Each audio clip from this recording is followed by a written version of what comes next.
что пришла на ремонт стиральная машина Haier. Вот. Вот такая. Короче, машинке 2 года. Подшипники загудели. Вот я ее разобрал всю в дребезги. И вот сравниваю. То есть китайские подшипники. Вот ровно хватило их на 2 года.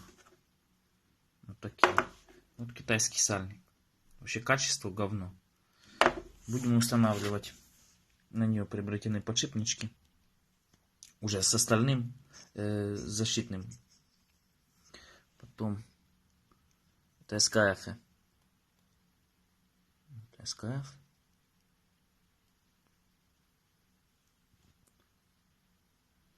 Вот такие подшипнички.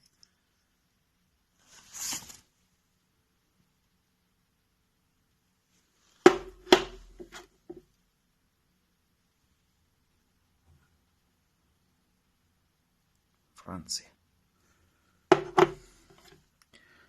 И вот нормальный сальник. Тут получается 3 борта, которые держат воду. Здесь один, то есть кантик, который воду держит. Здесь их 3. То есть даже изнутри идет. То есть качество хорошее. Вот такие-то дела.